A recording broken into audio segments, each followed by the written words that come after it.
Hello, everyone. I hope you are all feeling wonderful today. This is a very special story. It is long, meaningful, and full of real-life lessons. Every sentence is written clearly so you can practice your English speaking with confidence. Please read slowly. Repeat each sentence. Feel every word. Now, let us begin. Part 1. The Boy Behind the Smile. My name is Mark. I am an ordinary person from an ordinary town. Our streets are quiet. Our buildings are old. Our people are simple and hardworking. But inside every small town, there are big dreamers. I was one of them, or at least I wanted to be. Every morning I woke up before sunrise. The sky was still dark. The birds had not yet started singing. The world was silent. But my mind was never silent. My mind was always busy. Busy with worries, busy with doubts, busy with fears that I never shared with anyone. People who knew me always said, "Mark is such a happy person." They saw my smile. They heard my laughter. They watched me joke with friends. But they never saw what was happening inside my heart. They never saw the fear that lived there like a quiet shadow, following me everywhere I went. I was afraid. I was deeply, completely afraid. I was afraid of failure. I was afraid of making mistakes. I was afraid of trying new things and falling down in front of everyone. I was afraid that people would laugh at me, point their fingers and say, "Look at Mark, he tried and he failed." That fear was so powerful that it stopped me from doing almost everything I really wanted to do. My bedroom was small, just a bed, a desk, a window, and walls covered with old posters. But my worries were enormous. They filled every corner of that small room. They sat beside me when I ate breakfast. They followed me to school. They waited for me when I came home. I could not escape them. Every night, before I closed my eyes, I whispered the same sad thought to myself. Maybe I am just not special. Maybe I was born to live a quiet, invisible life. Maybe big things are for other people, not for me. But somewhere, deep inside my chest, underneath all the fear and all the doubt, a tiny voice existed. It was very small. Sometimes I could barely hear it, but it never completely disappeared. That voice whispered, "Mark, you can change. Mark, you deserve more. Mark, wake up." One afternoon, I was alone in my room. The sunlight was coming through my window in long, golden lines. Dust was floating slowly in the air. Everything looked peaceful from the outside. But inside me, something was breaking. I stood up slowly and walked to the mirror on my wall. I looked at myself, really looked, not just a quick glance like every morning, but a long, honest, painful look. My eyes looked tired, not physically tired, but tired in a deeper way. The kind of tired that comes not from working too hard, but from doing nothing for too long. My face looked like a person who had been waiting for something to happen, waiting for life to begin, waiting for a sign, a miracle, a lucky moment that would suddenly change everything. I stared at my own reflection and I asked, quietly but seriously, "Mark, what are you doing with your life?" The silence after that question was the loudest thing I had ever heard. Years had passed. Months had come and gone. Seasons had changed outside my window, but nothing inside my life had changed. I was still the same Mark, afraid, uncertain, inactive, and stuck. I was waiting for a miracle. But as I stood there looking at myself, a powerful truth hit me like cold water on a sleeping face. Miracles do not knock on lazy doors. No one was coming to rescue me. There was no rich relative who would suddenly appear with a solution. There was no lucky opportunity that would fall into my hands while I was sitting still. There was no magic moment waiting just around the corner. There was only me, only Mark, standing in front of a mirror, finally honest with himself. That moment was painful, but it was the most important pain I had ever felt. Because pain that wakes you up is not an enemy, it is a teacher. And that afternoon, in that small room with golden sunlight and floating dust, I began to learn. I did not make a dramatic announcement. I did not tell my friends and family, "Watch me, I am going to change my life." I did not create a big plan with charts and goals and colored pens. I did nothing dramatic at all. I simply made one quiet, private, personal decision. I will start. Today. Now. Small. The next morning, I woke up 30 minutes earlier than usual. It does not sound impressive, I know. 30 minutes, such a small thing. But for me, in that moment, those 30 minutes were everything. They represented something that had been missing from my life for a very long time. Intention. I used those 30 minutes to sit quietly, drink water, breathe slowly, and think about what I actually wanted from my life. No phone, no social media, no noise, just silence and honest thinking. Then I made another small change. I put my phone across the room before sleeping so I could not reach it immediately when I woke up. I stopped the endless, mindless scrolling through videos and posts that meant nothing but stole everything. Stole my time, my energy, my focus, and my peace. Instead, I picked up a book. Just one page every day. That was my only rule. One page. Sometimes I read more. Sometimes exactly one page was all I could manage. But I read every single day, without missing one. And slowly, very slowly, something started shifting inside me. My mind, which had been foggy and scattered for so long, began to feel a little clearer. Like a room that someone had finally opened the windows in, letting in fresh air after years of being closed. Part 4. The Noise of Other People. Change is difficult enough on its own, but change becomes even harder when the people around you do not believe in you. My neighborhood was full of opinions. People talked about everyone, about everything, and when they noticed that Mark was waking up earlier, reading books, exercising, and spending less time on pointless activities, they had things to say. "Mark, what has gotten into you?" one neighbor asked, laughing. Mark, is trying to become a scholar now," someone joked at a family gathering. "He will stop this in 2 weeks, you watch. He always starts things and never finishes," another person said.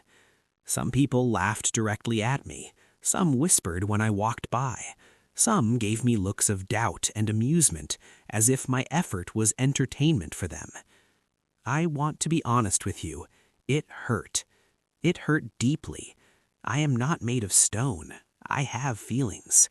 When the people you grew up with, the people who are supposed to support you, choose to doubt you instead, that pain is real and it goes deep.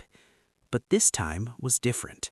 Every other time in my life, when people doubted me or laughed at me, I had stopped. I had told myself, maybe they are right. Maybe this is not for me. And I had gone back to my old habits, my old comfort, my invisible life. But this time, I remembered something. I remembered what I had seen in that mirror. I remembered the years that had passed without any change. And I told myself, the pain of being laughed at lasts for one day. The pain of giving up lasts for a lifetime. So I did not stop. I kept going, and I used their doubt as fuel. I want to be completely honest with you, because honesty is more valuable than inspiration. I failed many times, again and again and again. There were mornings when I did not wake up early. There were days when I skipped my reading and spent the whole afternoon watching videos instead. There were weeks when I completely lost my discipline and fell back into old patterns.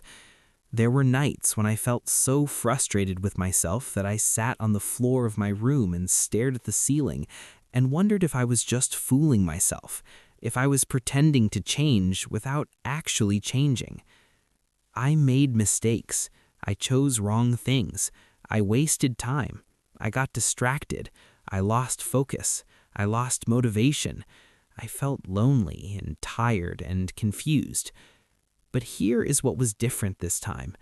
I did not blame anyone else. Before, whenever I failed at something, I always found a reason outside myself. The timing was bad. I didn't have the right support. Life is unfair to me. Other people have advantages that I don't have. I was an expert at finding excuses. But now I was learning a new skill, taking responsibility. When I missed a morning, I said to myself, that was my choice. I will do better tomorrow.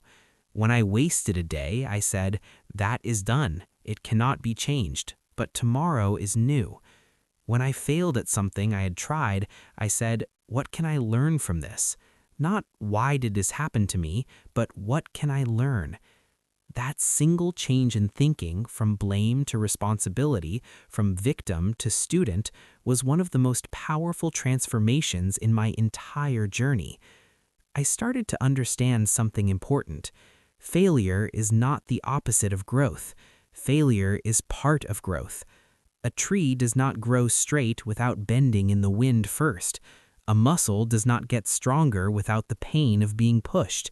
A person does not develop character without going through difficulty.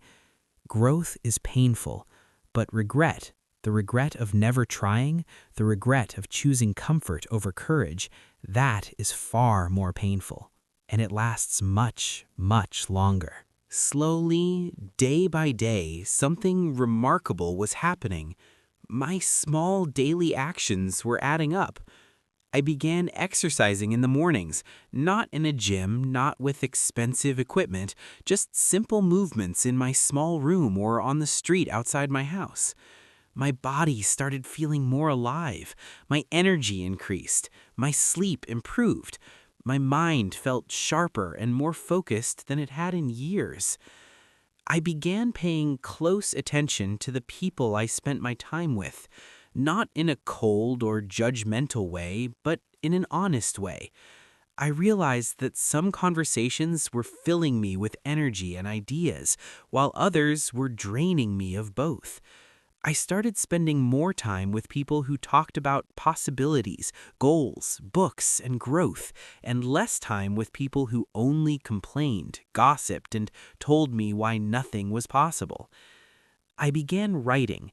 Every evening before sleeping, I opened a simple notebook and wrote down 3 things: what I had done today, what I had learned, and what I wanted to do tomorrow.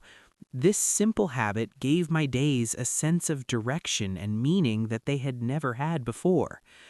I began listening to talks and interviews with people who had built something meaningful from nothing, people who had started with less than me and created more. Their stories taught me that the most important ingredient in any transformation is not talent, not money, not connections, and not luck. The most important ingredient is decision, followed by daily action. Every night, I read the goals I had written on paper, not big, vague dreams like I want to be successful. Specific, clear, real goals, things I wanted to learn, skills I wanted to develop, habits I wanted to build. Reading them every night kept them alive in my mind. I was not perfect. I was not transformed into some extraordinary superhero version of myself. I was still Mark, ordinary, flawed, sometimes afraid. But I was better than yesterday, and that was enough. That was more than enough. Several months into this quiet revolution inside my life, something unexpected happened. An opportunity appeared. I will not describe the specific details because the details are not the important part. What matters is the feeling of that moment and what I chose to do. In the past, the old Mark, the one who lived behind a smile and avoided all risk, I would have seen that opportunity and immediately found 10 reasons why I was not ready. I need more time. I need more experience. Someone better than me should do this. What if I fail? What will people think? I would have said no before I even really considered saying yes. But this time was different. Yes, my hands were shaking. Yes, my heart was beating so fast I could feel it in my ears. Yes, the fear was present, that same old fear standing right there, watching me, waiting to see what I would do. But this time I looked at the fear and I said, I see you, but you do not decide for me anymore. And I said yes. My voice was not perfectly steady when I said it. My confidence was not complete. I did not feel like a fearless hero in a movie. I felt like an ordinary, nervous, imperfect person taking one terrifying step forward. But I stepped forward. And that step, that one trembling, imperfect, courageous step, changed the direction of my life. Time passed. Life continued. And gradually, the people around me began to notice something different. The same neighbors who had laughed at me, the same relatives who had doubted me, the same friends who had expected me to quit after 2 weeks, they started asking questions. Mark, you seem different. Mark, what has changed about you? Mark, there is something in the way you walk, the way you speak. What happened? I did not answer with a long lecture. I did not say, I told you so. I did not feel the need to make them feel ashamed for doubting me. I simply smiled. A real smile this time. Not the protective smile I used to wear to hide my fear, but a genuine smile that came from somewhere peaceful and solid inside me. They noticed confidence in the way I walked, slower, steadier, more grounded. They noticed clarity in the way I spoke, more direct, more honest, less anxious. They noticed something in my eyes, a focus, a calmness, a sense of purpose that had never been there before. I was still the same Mark, same town, same face, same story, but my mindset was completely different. And when your mindset changes, everything around you begins to look different too. Opportunities appear that were always there, but invisible to fearful eyes. People respond to you differently when you carry yourself with genuine self-respect. Life itself seems to open up slightly, like a flower responding to sunlight. I had learned perhaps the most important lesson of my entire journey. The biggest battle in any person's life is never outside them. It is inside them. It is always, always inside them. Part 9. The Inner War.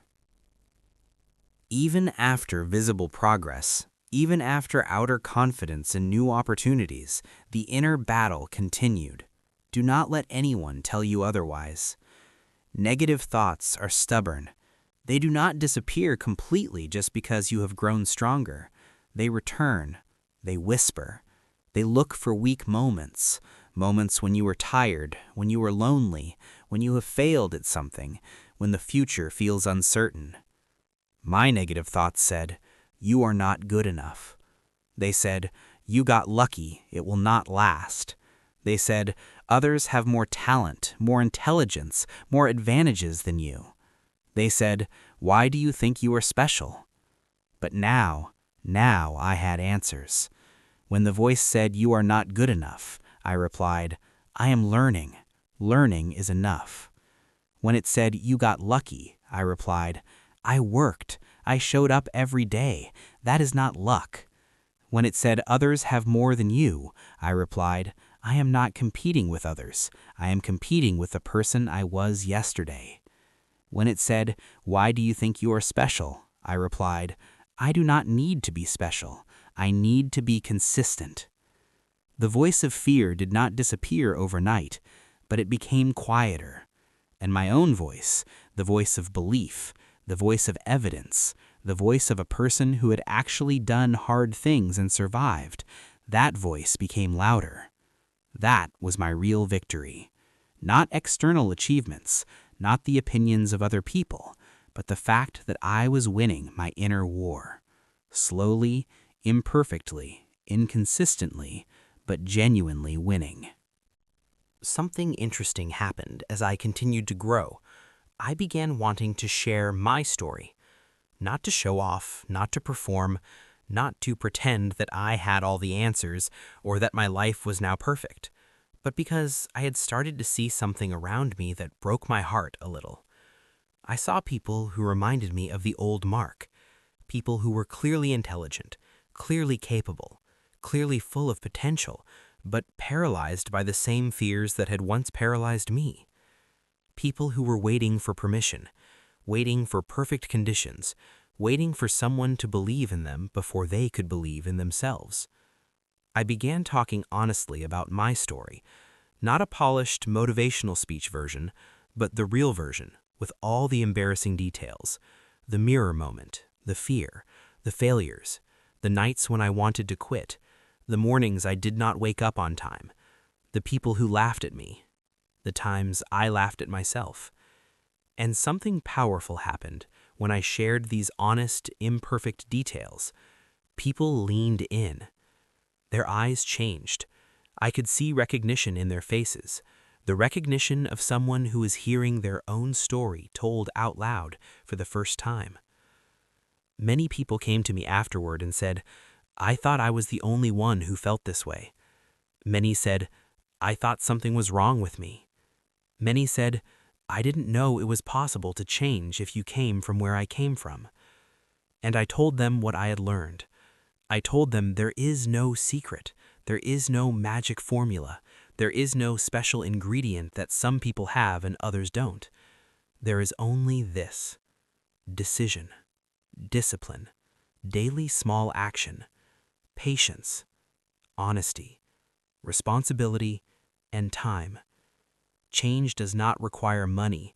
Change does not require talent. Change does not require perfect conditions or the right moment or someone else's permission.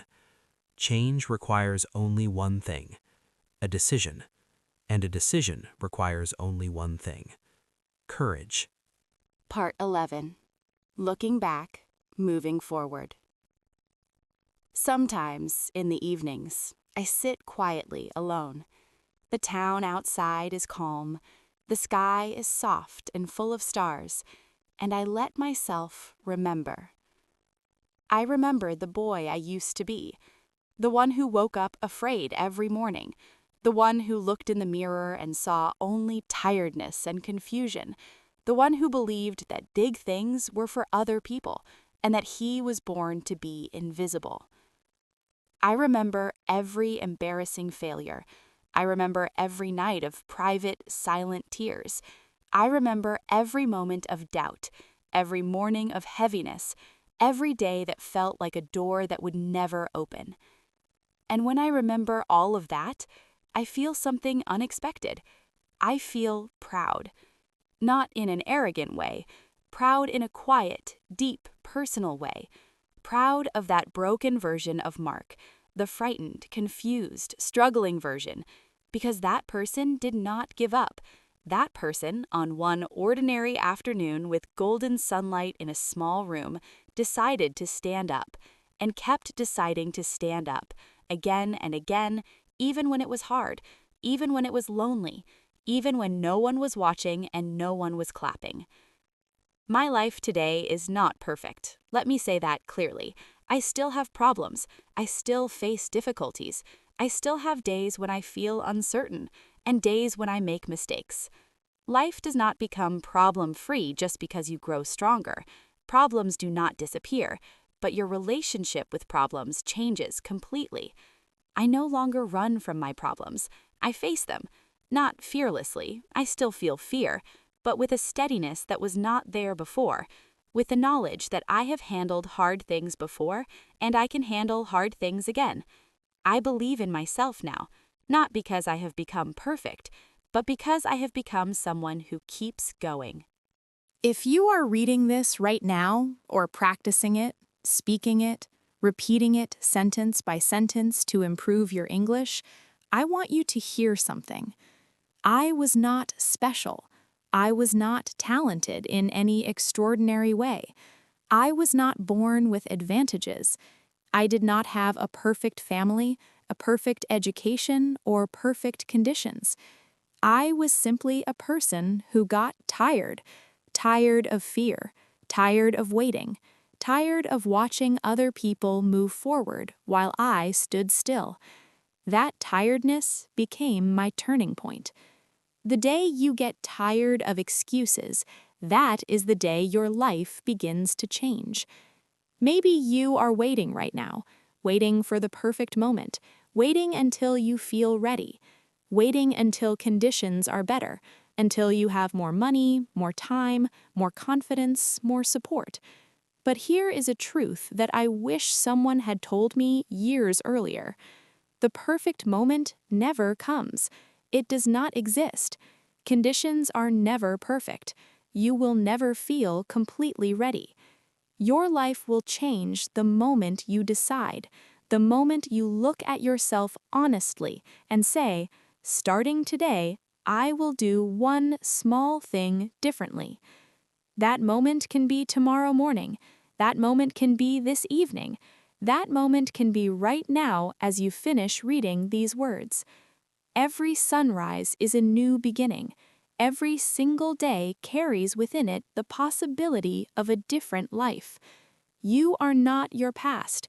You are not your failures. You are not the version of yourself that other people decided to laugh at.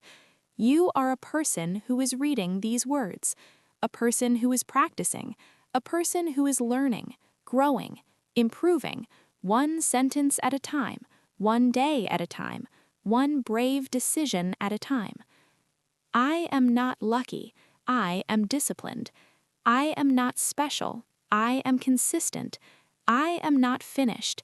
I am still going. And you are just getting started.